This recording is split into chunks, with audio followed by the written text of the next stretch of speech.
अभिनंदन स्वागत। आज हम सब के बीच में भारतीय जनता पार्टी के वरिष्ठ नेता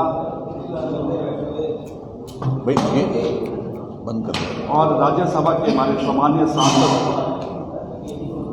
डॉक्टर अनिल जैन जी हम सब के बीच में उपस्थित हैं। डॉक्टर अनिल जैन जी लंबे समय से पार्टी के संगठन में जुड़े हुए हैं और इससे पहले पार्टी के राष्ट्रीय महामंत्री के रूप में या अन्य पार्टी की जिम्मेवारी के रूप में, इसके साथ अनेकों प्रदेशों के प्रभारी के रूप में, चाहे हरियाणा हो, चाहे उत्तराखंड हो, चाहे छत्तीसगढ़ हो, अनेकों राज्यों में आपने प्रभारी के तौर पर पार्टी का कार्य किया है। और आप सब जानते मित्रों कि पिछले दिनों से एक आम चर्चा है कि भारतीय जनता पार्टी श्री नरेंद्र भाई मोदी जी के प्रधानमंत्री के रूप में 9 वर्ष पूरे करने के उपलक्ष्य पर पूरे देश में महाजन संपर्क का आयोजन कर रही है। और उसी क्रम में आज हिमाचल प्रदेश में इसकी धर्मशाला से लॉन्चिंग हो रही है। इस उपलक्ष्य पर आदरणीय डॉक्टर जैन आज दिल्ली से यहाँ हम सबके बीच में पहुंचे हैं। हमारे बीच में हमारे भारतीय जनता पार्टी के लोकप्रिय नेता और पूर्व में रहे मुख्यमंत्री श्री जयराम ठाकुर जी, हमारे बीच में पूर्व में रहे विधानसभा के स्पीकर और पार्टी के वरिष्ठ नेता श्री विपिन सिंह परमार जी, हमारे बीच में इस लोकसभा क्षेत्र से हमारे लोकप्रिय सांसद और पार्टी के वरिष्ठ नेता श्री किशन कपूर जी भी, हमारे बीच में कांगड़ा से लगातार चुनकर आए तीसरी बार विधायक श्रीमान पवन काजल जी,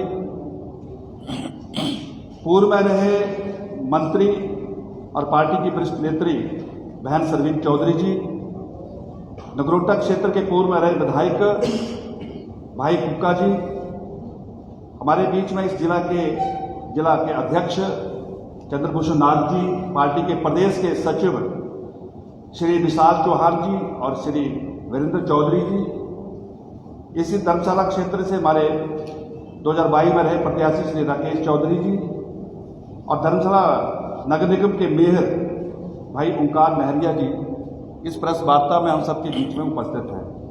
मेरा विनम्र निवेदन रहेगा पार्टी के हमारे वरिष्ठ नेता और आज के मुख्य प्रेस संवाद के वक्ता आदरणीय डॉक्टर अनिल जैन जी से कि वो अपनी बात रखे आज इस विशेष अवसर पर।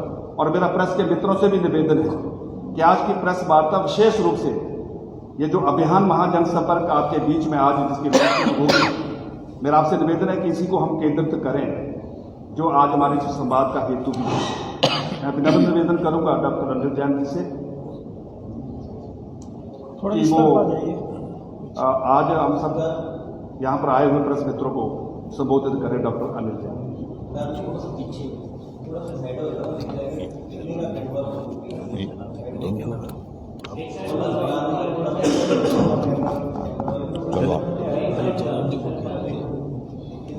इससे पहले कि डॉक्टर अनिल जैन जी अपनी बात रखें, मेरा निवेदन रहेगा हिमाचल प्रदेश के हमारे लोकप्रिय नेता और पूर्व मुख्यमंत्री श्री जयराम ठाकुर जी से कि वो अपनी बात रखें।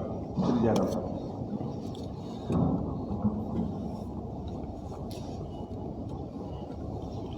मित्रों, आज की पत्रकार वार्ता का मुख्य विषय पर डॉक्टर अनिल जैन जी अपनी बात कहेंगे और मैं इनका स्वागत करता हूं देवभूमि हिमाचल प्रदेश में।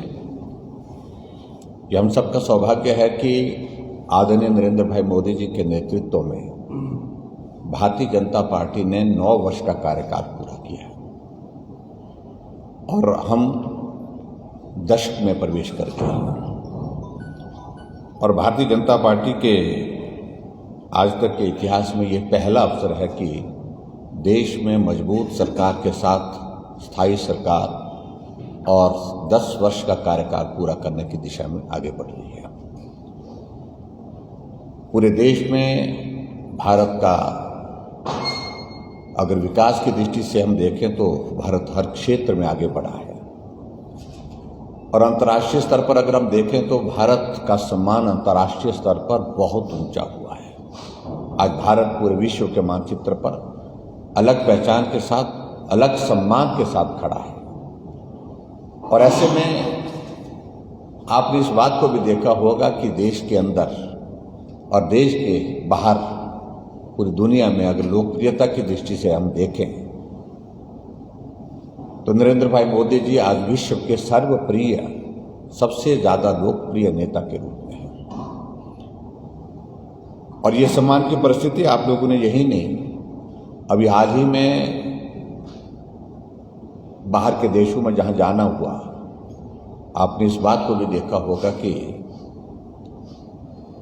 देश के प्रधानमंत्री के प्रति इस प्रकार का सम्मान के दूसरे देशों के राष्ट्राध्यक्ष जो भारत की संस्कृति के बारे में बहुत जानकारी नहीं रखते हैं, लेकिन उसके बावजूद पांव छू करके उनको अपना आदर व्यक्त कर रहे हैं, हमारे लिए गर्व का विषय है। मित्रों, आज का ये जो विषय है कि 9 वर्ष का कार्यकाल पूरा होने के पश्चात एक महा जनसंपर्क का कार्यक्रम भारतीय जनता पार्टी ने पूरे देश भर में शुरू किया है और उसके अंतर्गत अलग अलग कार्यक्रम हैं। उन सारी चीज़ों को लेकर के मैं ज़्यादा विस्तार से नहीं जाऊंगा, लेकिन आज का एक कार्यक्रम जो विशेष तौर से जो हिमाचल प्रदेश में हमने तय किया है कि 1 तारीख यानी कि आज 1 जून को और 2 जून को, थोड़ा कुछ जगह 2 जून को भी रखा है, संपर्क से समर्थन। यानी कि हमारे समाज में ऐसे प्रबुद्ध लोग जिनके समाज में एक बहुत बड़ी एक कंट्रीब्यूशन है, उनकी पहचान है, उनका सम्मान है, ऐसे लोगों के साथ 9 वर्ष की जो आदरणीय नरेंद्र भाई मोदी जी की भारतीय जनता पार्टी की सरकार की जो उपलब्धियां हैं उनका भी हम जिक्र करने के लिए जाएंगे और उसके साथ साथ में उनके सहयोग के लिए भी अपील करेंगे। उस दृष्टि से आज का ये कार्यक्रम धर्मशाला में यहाँ पर आयोजित हो रहा है और डॉक्टर अनिल जैन जी दिल्ली से आए हैं और उसमें हम आगे बढ़ेंगे। मित्रों, पूरे देश भर में विकास की दृष्टि से हम आगे बढ़े हैं और प्रदेश में भी बहुत बड़ा योगदान रहा है। केंद्र के विषयों को लेकर के आदरणीय डॉक्टर अनिल जैन जी अपनी बात कहेंगे, लेकिन हिमाचल जैसे छोटे से प्रदेश के लिए जो बहुत बड़ा योगदान रहा है आदरणीय प्रधानमंत्री जी का, पिछले 5 वर्ष में जब भारतीय जनता पार्टी की सरकार हिमाचल प्रदेश में रही, हमें बहुत सारी चीजें हिमाचल प्रदेश में जिसकी हम कल्पना नहीं कर सकते वो चीजें मिली हैं। अटल टनल रोहतांग 3,300 करोड़ की लागत से बन करके तैयार हुई, जिसका काम बहुत धीमी गति से चला था। आदरणीय प्रधानमंत्री ने उसका शिलान्यास किया, उद्घाटन किया और उद्घाटन करने के बाद समर्पित किया। ये हमारे लिए सौभाग्य की बात है। आदरणीय प्रधानमंत्री जी 1 वर्ष के कार्यकाल जब भारतीय जनता पार्टी का पूर्ण हुआ तो यहीं धर्मशाला में आकर के जो ग्लोबल इन्वेस्टर्स मीट हमने की थी, पहले हम 1 साल के कार्यकाल में हमको यहाँ पर बधाई देने के लिए, शुभकामना देने के लिए आए थे और 2 साल का कार्यकाल पूरा होने पर जो है ग्लोबल इन्वेस्टर्स मीट धर्मशाला में हुई थी और उसके अंतर्गत 96,000 करोड़ के जो MOU साइन हुए थे और उसमें आगे बढ़ करके 28,000 करोड़ रुपए के MOU जो हुए थे उनकी ग्राउंड ब्रेकिंग करने में मंडी आकर के उन्होंने हमको अपना आशीर्वाद दिया और हिमाचल प्रदेश उस दृष्टि से प्राइवेट सेक्टर की इन्वेस्टमेंट को अट्रैक्ट करने में आगे बढ़ा। और यही नहीं रुके, all India medical institute Himachal जैसे छोटे से प्रदेश को मिलना ये बहुत बड़ी बात है। हमारे लिए, हिमाचल के लोगों के लिए एम्स का मतलब दिल्ली होता था। एम्स का शिलान्यास हुआ, शिलान्यास ही नहीं हुआ, शिलान्यास के पश्चात वो भवन बन करके तैयार हुआ और प्रदेश की जनता के लिए समर्पित किया। ये भी एक बहुत बड़ी कंट्रीब्यूशन आदरणीय प्रधानमंत्री जी की रही है।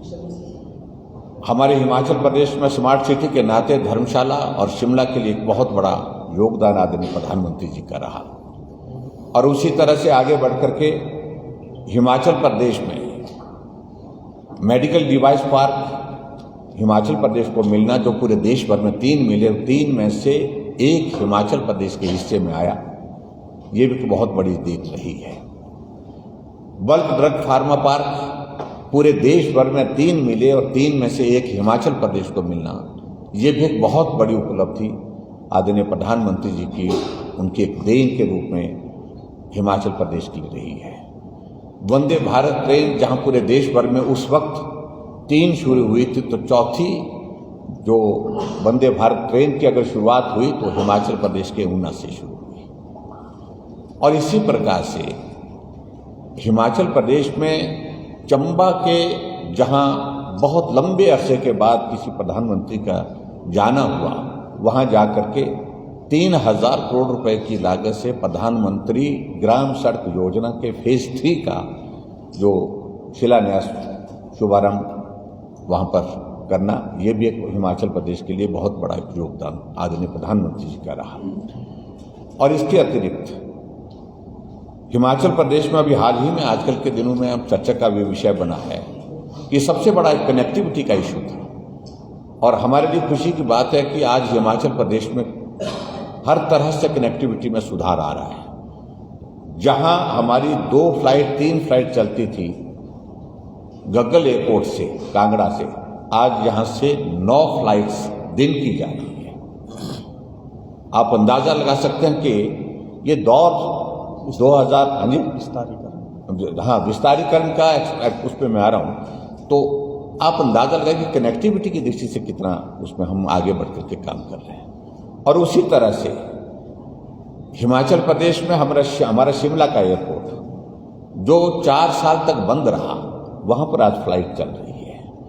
और कांगड़ा एयरपोर्ट का एक्सपेंशन, उसके लिए सारी औपचारिकताओं का दौर लगभग पूर्ण है। और आने वाले समय में मैं उम्मीद करता हूं कि बहुत जल्दी उसका विस्तारीकरण यानी कि उसका एक्सपेंशन भी हमारा शुरू होगा।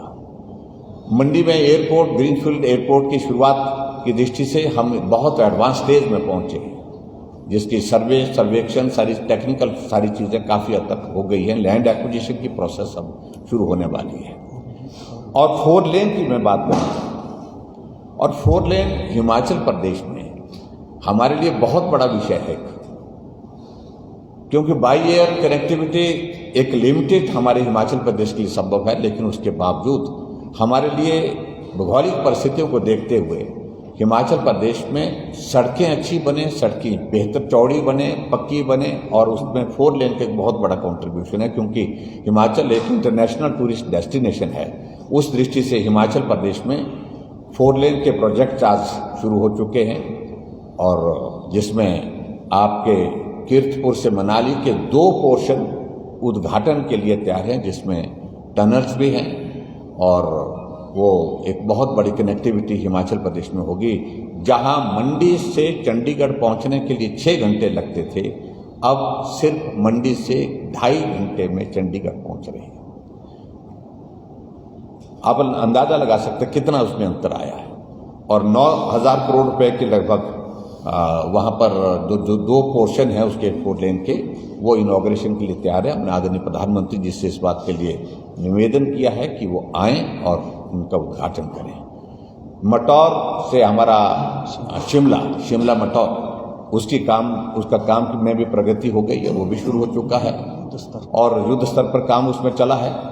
और परवाणु से शिमला 4 लेन, वो भी युद्ध स्तर पर चला है। और पठानकोट मंडी, उसके काम की प्रोसेस भी अब बहुत तेजी से आगे बढ़ चुकी है, उसका भी काम शुरू हो चुका है।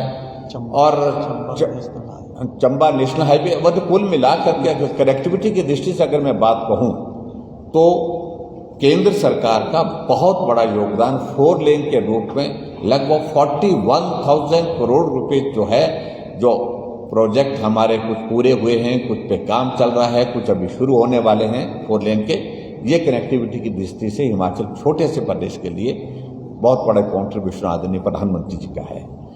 और इसी के साथ साथ में हमारे और भी विकास की दृष्टि से आदरणीय प्रधानमंत्री जी का जो योगदान रहा, उसका हम आभार व्यक्त करते हैं। और मुझे सिर्फ हिमाचल के संदर्भ में ये कुछ चीज़ों का जिक्र करना था। और आज मैं फिर से एक बार डॉक्टर अनिल जैन जी का स्वागत करते हुए इनसे मैं आग्रह करूंगा, निवेदन करूंगा कि 9 वर्ष गौरवमयी तरीके से पूरे देश भर में आदरणीय नरेंद्र भाई मोदी जी ने जो पूर्ण किए हैं और जो उपलब्धियां पूरे देश में और दुनिया में, और उसमें हिमाचल प्रदेश का भी मैंने थोड़ा जिक्र किया जो हिमाचल के लिए योगदान रहा, उस दृष्टि से आप अपनी बात रखें। और doctor Anil Jain ji, thank you please.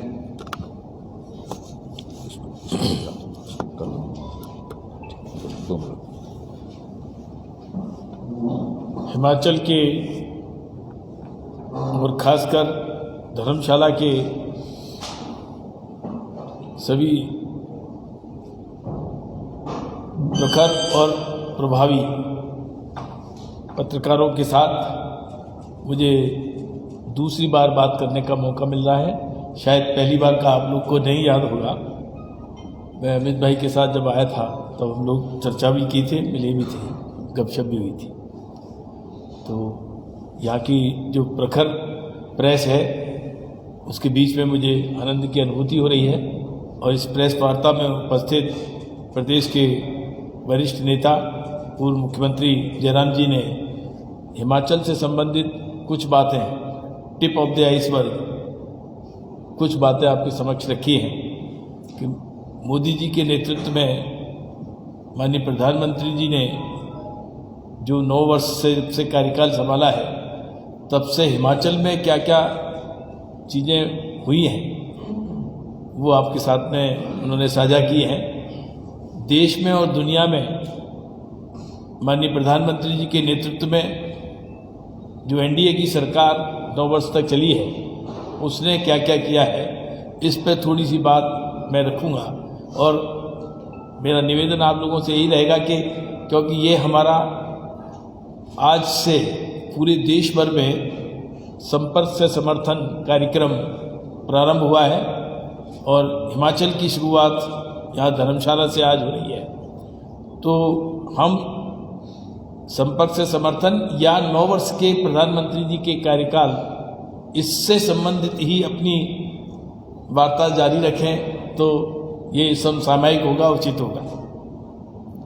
जैसा मैंने जयराम जी ने कहा कि हर क्षेत्र में, हिमाचल जैसे छोटे प्रदेश में भी हर क्षेत्र में माननीय मोदी जी के, माननीय प्रधानमंत्री जी के नेतृत्व से, चाहे वो एयरपोर्ट के विषय हो, चाहे वो स्वास्थ्य का विषय हो, चाहे वो रोजगार या व्यावसायिक विषय हो, चाहे ड्रग पार्क का हो, चाहे मेडिकल डिवाइस का हो, चाहे नेशनल हाईवेज का हो, किसी भी प्रकार की कनेक्टिविटी हो, tele connectivity, air connectivity, road connectivity, digital connectivity, इसमें प्रधानमंत्री जी ने जब यहाँ किया है तो इससे जब चावल पके कि नहीं पके हैं कोई हांडी पलट के नहीं देखता है, 1-2 चावल निकाल के देखते हैं कि चावल पके हैं कि नहीं। तो कम से कम हमारे हिमाचल के आप सुधीजन, आप सब जागरूक पत्रकार इस बात को समझ सकते हैं कि देश में और दुनिया में माननीय प्रधानमंत्री जी ने क्या किया। क्योंकि मैं पेशे से डॉक्टर हूं, एक वाकया मैं आपके सामने साझा करना चाहता हूं। जब मैं मेडिकल कॉलेज लखनऊ में पढ़ता था, 1979 में मैं पढ़ने गया था और मेरा बैच 200 लोगों का बैच, उसमें से करीब 70-80 लोग आज दुनिया के बड़े बड़े अलग अलग देशों में स्थित हैं और बड़ी जिम्मेदारियां संभाल रहे हैं। मेरा बैचमेट अभी पीछे director general of ICMR Balram Bhargava, Covid के समय में आप लोगों ने देखा होगा माननीय प्रधानमंत्री के साथ प्रेस वार्ता में। ऐसे लोग 2014 से पहले मुझे फ़ोन करते थे, जो बाहर होता है देश से उसको देश के प्रति या घर के प्रति ज़्यादा लगाव रहता है। हम लोग रूटीन में रहते हैं तो उतना शायद नहीं संवेदनशीलता रख पाते हो। वो फ़ोन करते थे, अनिल जैन तुम राष्ट्रवादी होते थे, संघ की शाखा लगाते थे सारे हॉस्टल्स में, और सारी दुनिया में लोग हमको स्कैम इंडिया कहकर पुकारते हैं। हमारा माथा शर्म से झुक जाता है, वी कांट फेस पीपल। और सही में उसका हमारे पास जवाब नहीं होता था जी।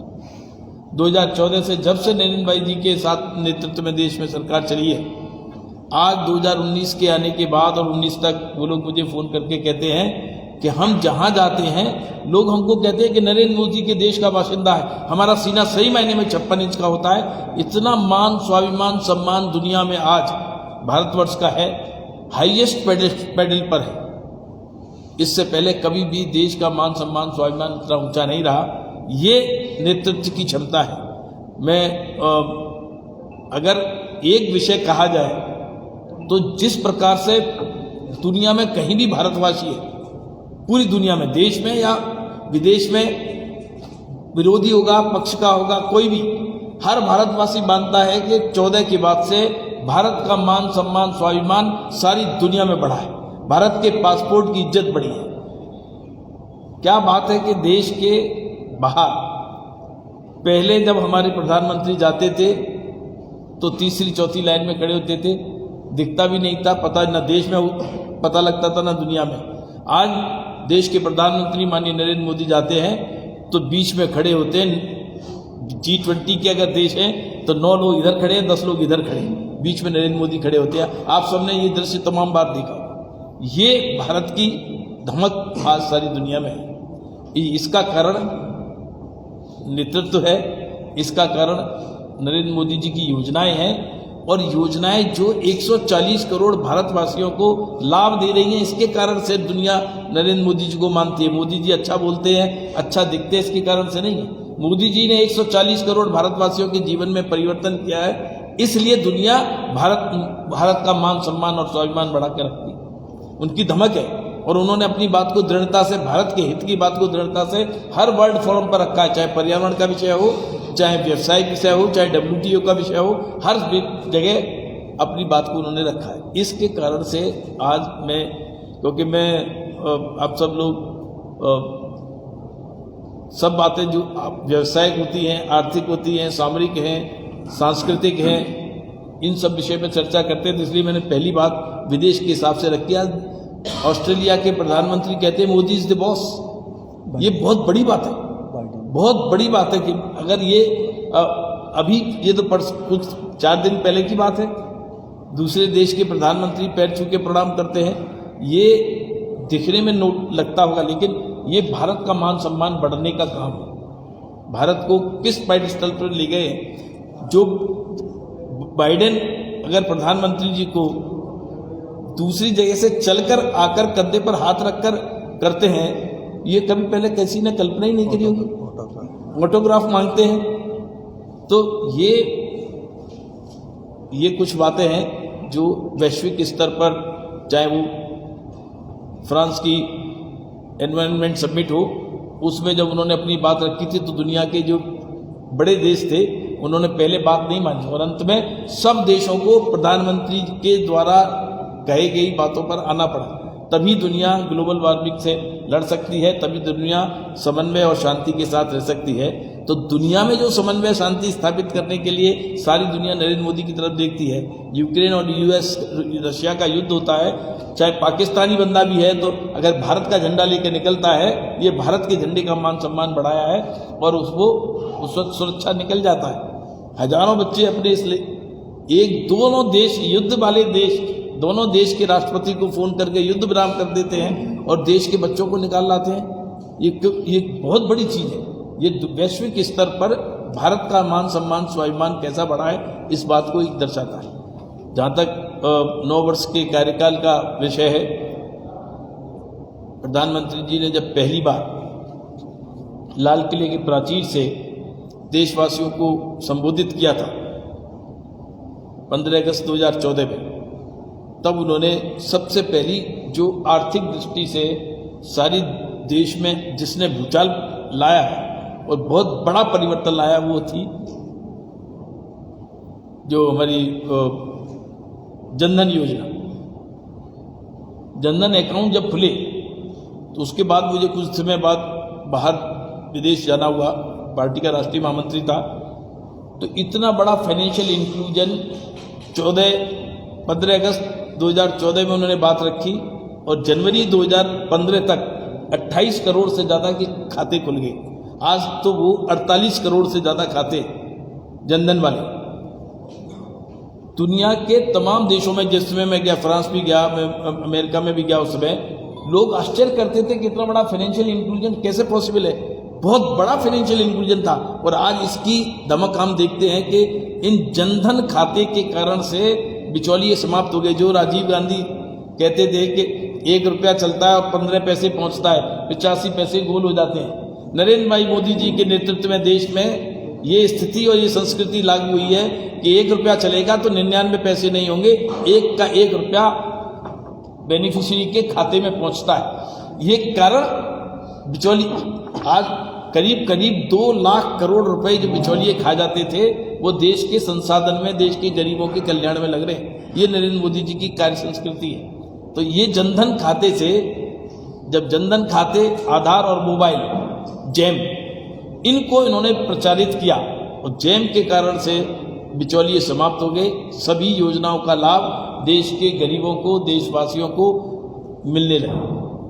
ये पहली सूझबूझ थी उनकी कि लोगों ने मजाक बनाया था, कांग्रेस के लोगों ने मजाक बनाया था कि जनधन खाते से क्या हो, और आज जनधन खाते इस देश की सबसे बड़ी शक्ति। हर घर में खाता जरूर है, पूरे देश फाइनेंशियल इंक्लूजन से जुड़ गया। नरेंद्र मोदी जी ने जब देश में स्वच्छता की आग्रह किया तब लोगों ने मजाक बनाया था कि झाड़ू लेके चल रहे हैं। दुनिया का सबसे ज्यादा सराहा जाने वाला आज तक स्वच्छता का आग्रह, ये आंदोलन, ये कार्यक्रम आज दुनिया में माना जाता है। सबसे ज्यादा सराहा जाने वाला कोई कार्यक्रम है तो स्वच्छता का आग्रह, और उसके साथ करोड़ों करोड़ों लोगों के जीवन में परिवर्तन आया। 12 करोड़ अगर शौचालय बन गए, शौचालय देखने में लगते हैं कि शौचालय के 3 बहुत बड़े पहलू हैं। एक तो महिलाओं के जीवन में उनका मान सम्मान और उनकी इज्जत, इसीलिए उसको इज्जत घर करके रखा। आप कल्पना करिए कि बच्चियों को पूरे दिन घर में बैठी रहते थे, दिन के समय पर, शाम के समय पर हुआ तब शौच के लिए जाना होता था। ये बहुत छोटी घटना दिखती होगी। मैं गांव से आता हूं और मैं यूपी का रहने वाला हूं। हमने ये बहुत करीब से देखा है इन परेशानियों को। आज वो स्थिति नहीं है। 12 करोड़ लोगों के परिवार में तो 60 करोड़ लोगों के जीवन में परिवर्तन आया है जी। नरेंद्र मोदी जी ने जो परिवर्तन किए वो इंक्रीमेंटल नहीं किए, ट्रांसफॉर्मेशनल किए हैं। 1 लाख 2 लाख लोगों के जीवन में परिवर्तन आया, ऐसा नहीं, करोड़ों करोड़ों लोगों के जीवन में परिवर्तन आए। इस तरह की बात की जब उन्होंने शौचालय आने से, गंदगी से सबसे ज़्यादा बीमारियां होती हैं 90% में, डॉक्टर के नाते कह सकता हूँ, और गंदगी को समाप्त करने का सबसे बड़ा साधन स्वच्छता है, स्वच्छता और शौचालय। फिर इस प्रकार के कार्यक्रम लाए देश में। नरेंद्र मोदी जी के नेतृत्व में लोगों को सोशल सिक्योरिटी दी, तो लोगों को मजाक लगती थी कि जब 12 रुपए का बीमा आया, जीवन सुरक्षा बीमा योजना, 18 करोड़ लोग उससे जुड़े थे। 18 करोड़ लोग अगर बीमा की योजना से जुड़ते हैं तो आप समझ लीजिए कि देश में कितना बड़ा परिवर्तन हो सकता है। जीवन ज्योति योजना लाई। मैं 2014 से लेकर अब तक की 9 साल की बातचीत करेंगे तो जो सोशल सिक्योरिटी दी गई देश में, आयुष्मान कार्ड की बात आई, देश में आयुष्मान योजना लागू की गई, क्योंकि हेल्थ के विषय में 2 योजनाएं सबसे बड़ा क्रांतिकारी परिवर्तन कर रही है। एक तो आयुष्मान भारत के तहत 50 करोड़ लोग, 10 करोड़ परिवारों को 5 लाख रुपए तक का बीमा, 3 करोड़ से ज्यादा लोग इसका लाभ उठा चुके हैं बड़े बड़े ऑपरेशंस में। मैं फिर कहूंगा कि मैं डॉक्टर हूं तो मैंने देखा है कि लोगों को अपने नियर एंड डियर का इलाज कराने के लिए जमीन बेचनी पड़ती थी और जमीन भी बेचना पड़ता था। आज न कोई जमीन बेचने की जरूरत पड़ती है, न जमीन बेचने की जरूरत पड़ती है। देश के गरीब बड़ी से बड़ी जगह, अच्छी से अच्छी जगह अपने नियर एंड डियर का, अपने परिवारजनों का इलाज करा सकते हैं। ये देश में ये योजनाएं लाने वाला कौन है? देश के प्रधानमंत्री माननीय नरेंद्र मोदी, जिन्होंने एक आदमी नहीं 50 करोड़ लोगों के जीवन में परिवर्तन आया। जो मैं कहता कि भाई ये इंक्रीमेंटल नहीं है, ये ट्रांसफॉर्मेशनल है। जन आरोग्य योजना, जिसमें गरीबों को सस्ती दवाई मिल सके। पहले ये 600 जगह थी, आज देश में 3000 से ज़्यादा केंद्र खुल गए, हर तहसील स्तर पर इसका केंद्र खुलने की, क्योंकि मैं इस योजना के तहत केंद्र की जो स्टैंडिंग कमेटी है उसका भी मेंबर हूँ। हर तहसील में देश की में जन आरोग्य योजना की दुकान पहुंचे, जिसमें जेनरिक मेडिसिन मिले। 90% तक कमी आती है खर्चे में। डायबिटीज़ वाले जो पेशेंट हैं, हाइपरटेंशन के जो पेशेंट हैं, जिनको क्रोनिक डिजीज है, उनकी हमेशा ही दवाई चलेगी। ऐसे गरीब लोग कहाँ जाएं? तो इस चीज़ को देखकर ऐसी योजना लाना देश में, अगर मैं सही मायने में एक एक योजना के बारे में बहुत देर चर्चा करूंगा तो लंबी बात हो जाएगी। कहने का अभिप्राय है कि देश में लोगों को गरीब कल्याण, इस देश के प्रधानमंत्री का फोकस, सबसे बड़ा फोकस गरीब कल्याण है, और यही हमारी विचारधारा है, और इसी को अंत्योदय कह सकते हैं। हमारे प्रणेता पंडित दीनदयाल उपाध्याय ने, जब भी हम सरकारें बनाएंगे तो हमारा मुख्य उद्देश्य क्या हो? अंत्योदय। और इस अंत्योदय का गरीब कल्याण का सिनोनिम है, और इससे ज़्यादा बड़ा उदाहरण पूरी दुनिया में नहीं मिल सकता कि देश के करोड़ों करोड़ों लोगों के जीवन में परिवर्तन आए। चाहे वो उज्ज्वला की गैस हो, जब नरेंद्र मोदी जी ने उज्ज्वला की गैस लाए, 5 साल के अंदर 12 करोड़ से ज़्यादा के गैस कनेक्शन हुए, और उससे पहले पूरे 65 साल में आज़ादी के बाद से 2014 तक कुल मिलाकर 12.5 करोड़ कनेक्शन थे गैस के, और अकेले इनके 5 साल के 12 करोड़ गैस कनेक्शन हुए, वो भी फ्री वाले। तो देश के परिवारों में, महिलाओं में धुएं से मुक्ति, स्वास्थ्य की उन्नति और सुविधा, तीनों चीज गैस कनेक्शन से मिली। ये सोच, गरीब कल्याण की सोच कहां से आती है?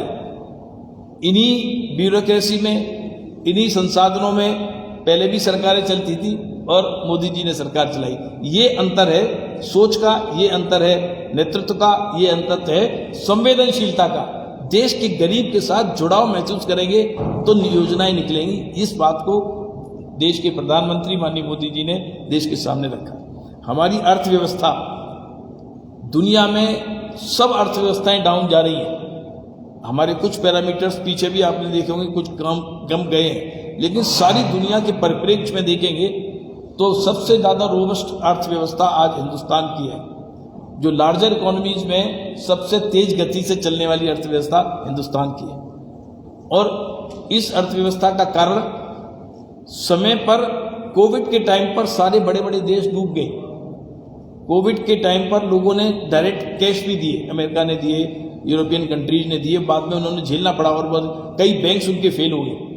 भारत की अर्थव्यवस्था डगमगाई इसलिए नहीं क्योंकि हमने इसका संयोजन रखा।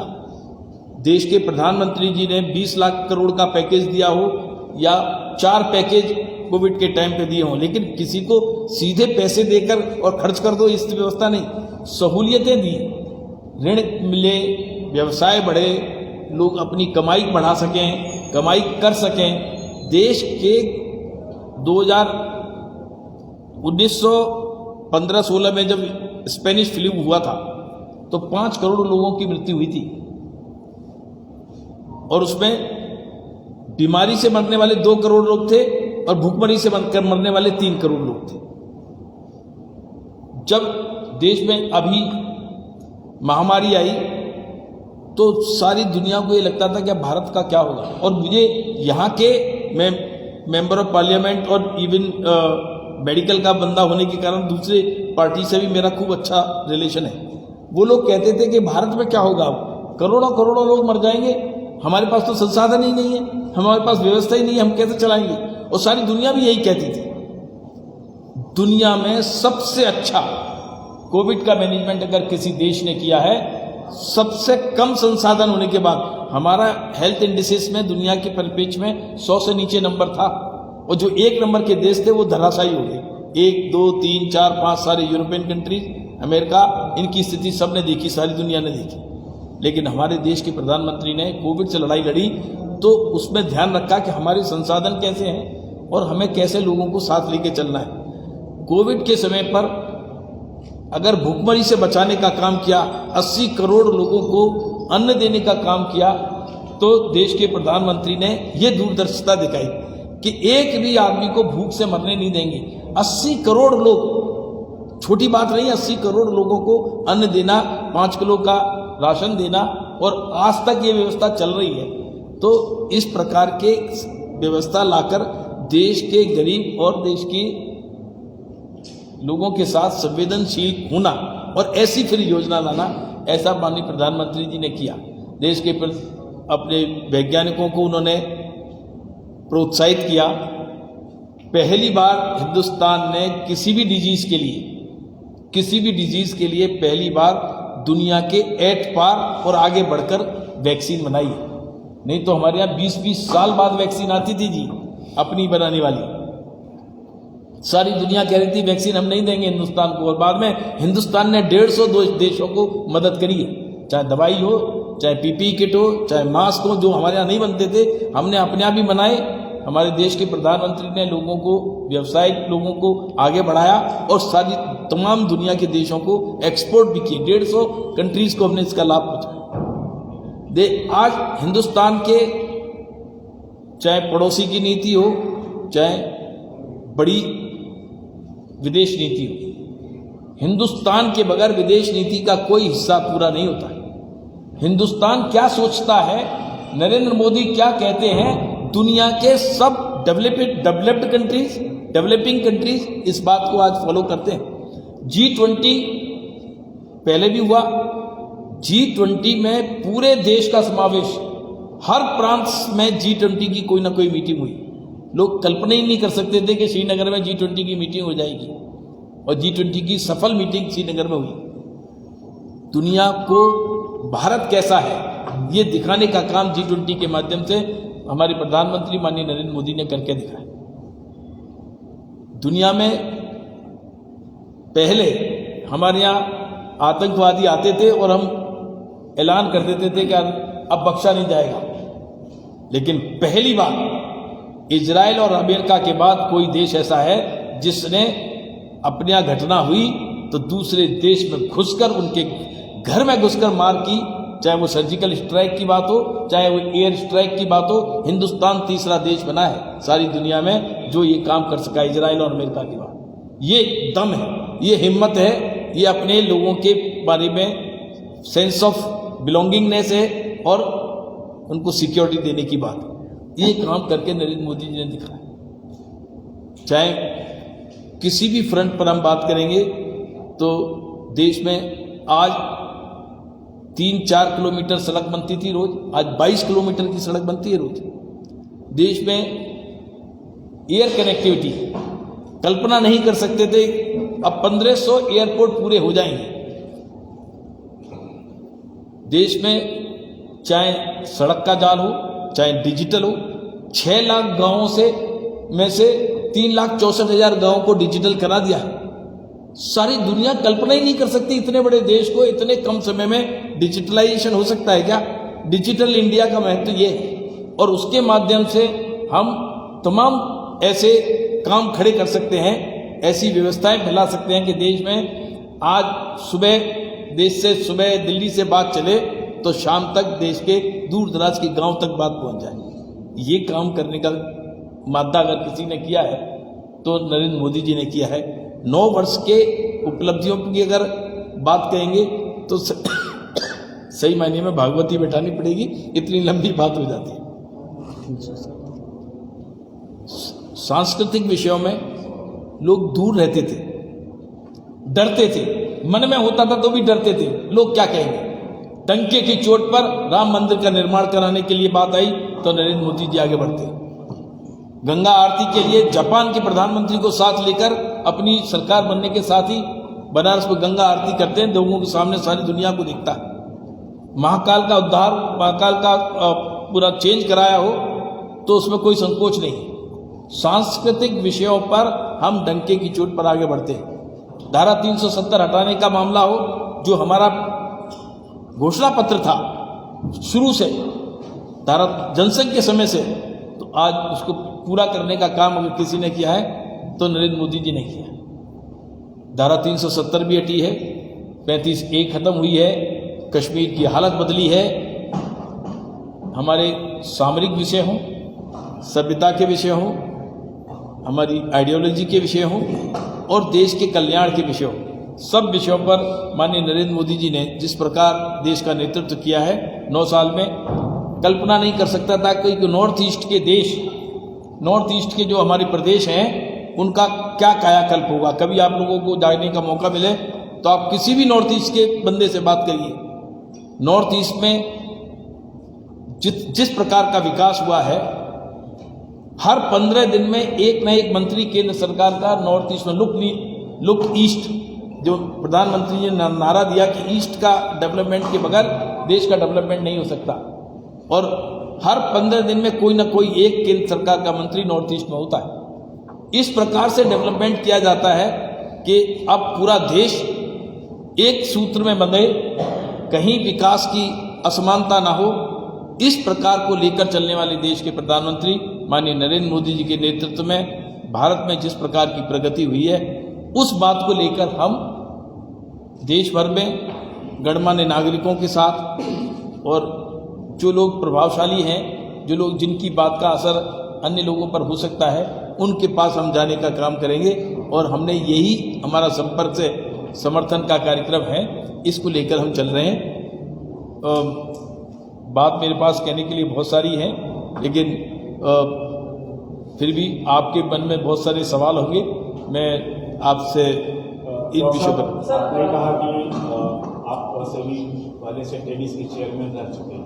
आपने कहा कि 2014 से पहले स्कैम इंडिया के नाम से देश का जो सर है वो सर्व से छूट जाया करता था।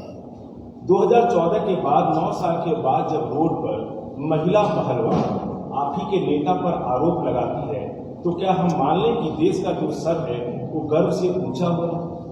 देखिए, जो महिला पहलवानों की बात है, मैं इत्तेफाक से ऑल इंडिया टेनिस एसोसिएशन का राष्ट्रीय अध्यक्ष हूँ।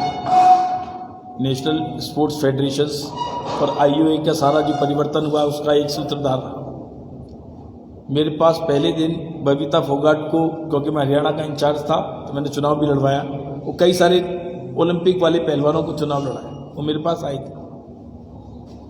और आपको, क्योंकि अब इतना लंबा समय से पहलवान जो वहाँ हैं, पहलवानों में भी कितने पहलवान हैं, किस ग्रुप के पहलवान हैं। मैं हरियाणा से का बहुत लंबे समय तक इंचार्ज रहा हूँ, दोनों बार सरकार बनाने में बहुत बड़ी भूमिका निभाई है। मैं जानता हूँ वहाँ एक आदमी नहीं बढ़ा जी, पत्रकार पर पब्लिक, इनके बीच में बात फैलाना, पहुँचाना अलग बात है। क्योंकि इस विषय पर बहुत ज़्यादा बात, मैं नेशनल स्पोर्ट्स फेडरेशन का हेड भी हूँ, कहना उचित नहीं है। लेकिन अगर आपके पास तथ्य है तो सब बात बेकार है। मेरे पास आए थे कि साहब हमारे पास वीडियो है, ऑडियो, मैंने कहा दो, एक भी अगर आप मुझे दोगे, आई गो टू होम मिनिस्टर, मैं उनको बात करके आपकी बात रखूँगा। वो दे नेवर रिटर्न। और मुझे बहुत अच्छे से मेरे संबंध है, पर मेरे घर में आते जाते हैं, हर त्यौहार आते पर विश करने भी आते हैं, लेकिन नहीं आए लौट के। शिगुफा बनाना अलग बात है, और शिगुफे में जो दूसरे लोग हैं, अब दूसरी राजनीतिक पार्टियों को जोड़ना, पहले उन्होंने राजनीतिक पार्टियां नहीं जोड़ी थी, आपको ध्यान है, उन्होंने नहीं उतार दिए थे। अब राजनीतिक पार्टियां जोड़ना, क्योंकि तथ्य तो हो,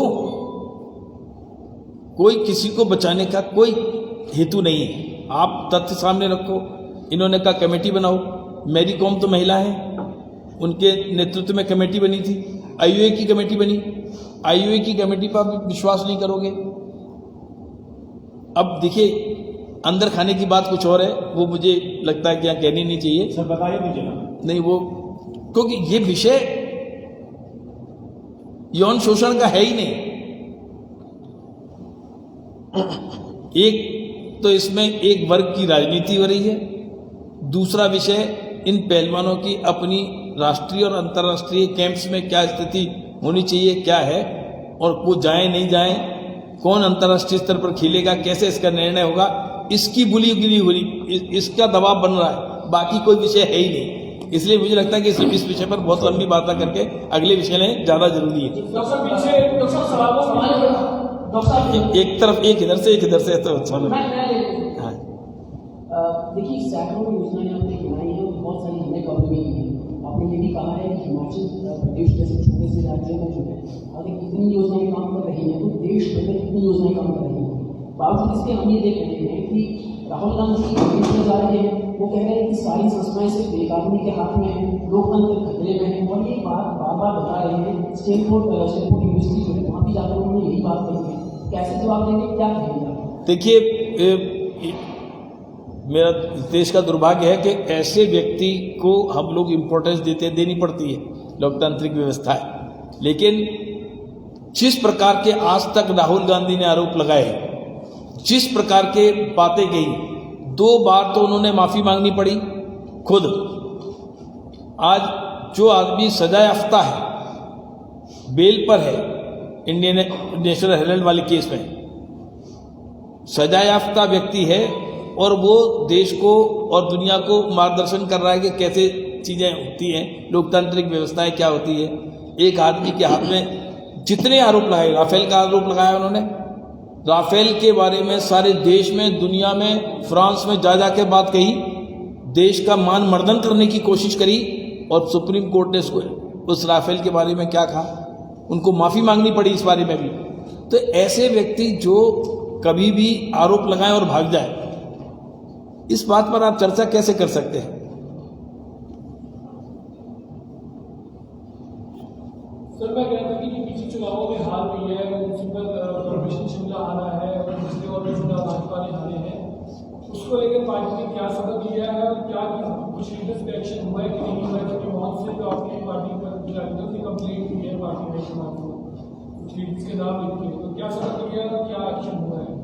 देखिए, देश में कहीं पे भी चुनाव होते हैं, भारतीय जनता पार्टी सब चुनाव को, चाहे वो लोकल बॉडीज का ही चुनाव हो, पार्टी बहुत गंभीरता से चुनाव लेती है और चुनाव के बाद जो परिणाम आते हैं उस पर विवेचन भी किया जाता है, और वो विवेचन पार्टी ने किया है। अब वो विवेचन को मीडिया के सामने लाना है कि नहीं लाना है, ये निर्णय पार्टी करती है। इसलिए उस विवेचन पर अभी आज हम चर्चा नहीं करेंगे। आज हम 9 साल की उपलब्धियां और माननीय नरेंद्र मोदी जी के नेतृत्व में जो सरकार चली है, केंद्र सरकार से संबंधित कोई प्रश्न है तो मैं जरूर उसका जवाब दूं। सर आप कह रहे हैं 2 साल में जो है केंद्र सरकार की उपलब्धियां रही हैं, उसका जिक्र कर रही हैं। कांग्रेस के राष्ट्रीय प्रवक्ता यहाँ पर आते हैं, धर्मशाला में प्रेस वार्ता करते हैं और 9 साल में 9 सवाल पूछते हैं आपसे, जिसमें रोजगार को लेकर अगर बात की जाए, कोविड-19 को लेकर अगर बात की जाए, देश के विकास को लेकर, ये तमाम 9 सवाल पूछे थे, उस पर क्यों नहीं भाजपा काउंटर कर रही? देखिए, बात सुनिए, वो क्या सवाल करते हैं। अब आपने सवाल किया है, मैं आपके सवाल का जवाब देता हूँ। 3 विषय रखे आपने, कोविड और रोजगार, महंगाई, नहीं, तीसरी बात और कुछ कही थी आपने, डेवलपमेंट। अंधे आदमी को भी दिखेगा कि देश में 9 साल में किस प्रकार का डेवलपमेंट हुआ है। स्वास्थ्य का विषय हो, चाहे रोड का विषय हो, कनेक्टिविटी का विषय हो, लोगों की रोजगार की बात करते हैं। इस देश में 140 करोड़ के देश को कोई नौकरियों से रोजगार नहीं दे सकता। नरेंद्र मोदी जी ने जब रोजगार के लिए मुद्रा योजना लागू करी, जिसमें 10,000 से लेकर 10 लाख तक का ऋण मिलता है, और मुद्रा योजना में आज तक करीब 15 करोड़ लोगों ने अपने खाते खुलवाए, और उसमें से बहुत सारे खाते ऐसे होते हैं जो पुराने खाते होते हैं, उसको मुद्रा में कन्वर्ट कर देते हैं। ग्रीन लोन 7 या 8 करोड़ से ज़्यादा की, थोड़ी सी इसको समझिए। और ग्रीन लोन अगर 7-8 करोड़ के होते हैं, उसमें भी महिलाओं के लोन ज़्यादा थे, और 7-8 करोड़ के अगर लोन होंगे तो कोई व्यक्ति अपना लोन लेकर एक अकेला काम नहीं करता है जी। एक व्यक्ति कम से कम दो लोगों को साथ जोड़कर करेगा। 21 करोड़ परिवारों में परिवर्तन आया, 21 करोड़ परिवारों में परिवर्तन आया लोन से। तो रोजगार का अर्थ नौकरी नहीं होता, रोजगार का अर्थ है कमाई का साधन। तो रोजगार इनसे बढ़ता है। मुद्रा योजना अकेली ही करोड़ों लोगों को रोजगार देने में समर्थ हुई है, उनको उनका काम मिला है। और 21 करोड़ लोग और उनका परिवार जोड़ दिया जाए तो कितने लोग प्रभावित होते हैं। तो जहां तक रोजगार का विषय है, हालांकि 80,000 लोगों को एक साथ प्रधानमंत्री ने अभी रोजगार दिए। देश में 10 लाख लोगों को रोजगार भिन्न भिन्न केंद्रीय योजनाओं में कैसे दिए जाएं, साल भर के अंदर ये व्यवस्था चल रही है और चल रहा है, रेगुलर बेसिस पर हो रहा है हर बार। लेकिन रोजगार का अर्थ मेरा आप सबसे निवेदन है कि क्योंकि आप ही जनता की, हम लोग की आवाज है, आप ही जनता को आईना दिखा सकते हैं कि रोजगार का अर्थ नौकरी नहीं होता, रोजगार का अर्थ कमाई के साधन होता है, लोग अपनी जीवनचर्या चला सकें। और मुद्रा योजना अकेली एक ऐसी योजना थी जिससे करोड़ों लोगों के जीवन को में परिवर्तन आया और रोजगार भी मिला। सर, बहुत ज़्यादा योजनाएं चला रहे हैं, लेकिन उसके बाद भी कर्नाटक में, हिमाचल में, क्या काम? देखिए, चुनाव की हार जीत, एक दो राज्य में चुनाव की हार जीत का अलग समीकरण भी हो सकता है। कई बार चुनावों में कर्नाटक में हमारा वोट परसेंटेज नहीं घटा, हम 36% वोट परसेंटेज पर चुनाव में जीत आए थे पहले, और आज 36% ही वोट हमारा है। चुनाव 1% हमारा वोट नहीं घटा है। तो अर्थात लोगों के मन में जिन लोगों जो बीजेपी को वोट देते थे या बीजेपी के मन में की बात थी वो नहीं हुई। बाकी चीजें, परिस्थितियां बदली, लोग दूसरे एक तरफ ध्रुवीकरण हो गया, जुट गए, वो चुनाव में परिणाम इस प्रकार के आए। इसका अभिप्राय ये नहीं कि बीजेपी की लोकप्रियता कम होगी, और इस बात में कोई दो राय नहीं कि देश में किसी भी स्थान पर माननीय प्रधानमंत्री जी के प्रति जो लोकप्रियता है, आप जितने सर्वेक्षण आए हैं दुनिया भर में, दुनिया के सबसे ज्यादा लोकप्रिय राजनेता हैं, और देश में भी सबसे ज्यादा लोकप्रिय राजनेता हैं, प्रधानमंत्री के सबसे प्रबल दावेदार हैं। जो सो कॉल्ड दूसरे तीसरे लोग होते हैं उनमें धरती और आसमान का अंतर आता है। प्रधानमंत्री की ये लोकप्रियता अगर 67% है तो दूसरे की 27% आती है। सर, केंद्र सरकार थैंक यू, मुझे लगता है काफी हो गया अब। सर, 20,000 लोगों को आपने अन्न दिया, हर जगह विज्ञापन हो रहा है, MSME के माध्यम से 20,000 करोड़ रुपया भी आपने दिया, उसका भी विज्ञापन आप बता रहे हैं, दे रहे हैं, हर जगह आप बता रहे हैं। लेकिन सर, प्रधानमंत्री फंड में जो पैसे भारत के निवासियों ने दिया उसको क्यों नहीं बताता?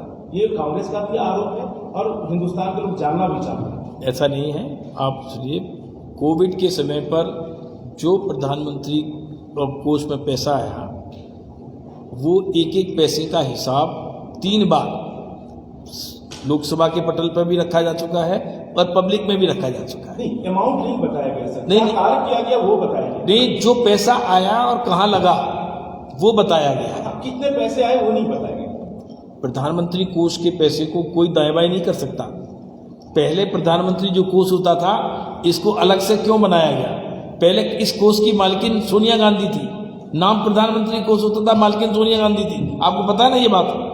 इस कोष को द्वारा दूसरा कोष बनाया इसलिए गया क्योंकि वो मालकिन नहीं हो सकती। पदेन व्यक्ति ही मालिक हो तो चल भी जाएगा, लेकिन इसकी समिति है, इसमें प्रधानमंत्री अकेले मालिक नहीं है, 3 लोगों की समिति है, इसके खर्चे के लिए, इसके संग्रह के लिए और इसके निष्पादन के लिए। तो इसमें भी पूरी ट्रांसपेरेंसी है, तो कोई किसी के अधीन नहीं है। लास्ट है ना? आप यहाँ पे महाजनसंपर्क अभियान के लिए आए हैं और खुद आप ये बात बता रहे हैं कि मोदी साहब की जो छवि है वो अपरंपार है, पूरे विदेश में है, देश में है। ये महाजनसंपर्क अभियान की जरूरत क्या होगी जब ऐसे हालात हैं? तो बहुत अच्छा सवाल है, यही क्रक्स है और यही सवाल सब बातों का जवाब है। देखिए, भारतीय जनता पार्टी ने जब से नरेंद्र मोदी जी प्रधानमंत्री बने, पहले साल से लेकर उन्होंने कहा कि हम देश में जब सत्ता संभालेंगे तो अपने पाई का और पल पल का हिसाब देंगे जनता के साथ। तो आप 9 साल की बात नहीं, पहला साल, दूसरा साल, तीसरा साल, चौथा साल, 5वां साल, 6वां साल, हर साल हमने ये जनता के बीच में जाकर पल पल का और पाई का हिसाब दिया है। उन लोगों ने अब तक अपने जितने 50 साल राज किया उसका हिसाब नहीं दिया, न पाई पाई का हिसाब दिया, न पैसे का पल पल का हिसाब दिया। और घपले जो 12 लाख करोड़ के घोटाले घपले किए उन्होंने, उसको दबाने का काम किया। हमने पल पल का पाई पाई का हिसाब जनता के सामने दिया है। 9 वर्ष के बाद हम इसलिए लोगों के बीच में जा रहे हैं कि लोग हकीकत जाने हमारे देश में और दुनिया में हमने क्या किया है। हमारी पार्टी ने, एनडीए की सरकार ने मोदी जी के नेतृत्व में कैसा काम किया है। ये हमारा कर्तव्य है, हमारी ड्यूटी है, इसलिए हम जनता के बीच में जा रहे हैं। जनता इसको संभाले, समझे और फिर आगे अपना निर्णय ले। बहुत बहुत धन्यवाद। Thank you.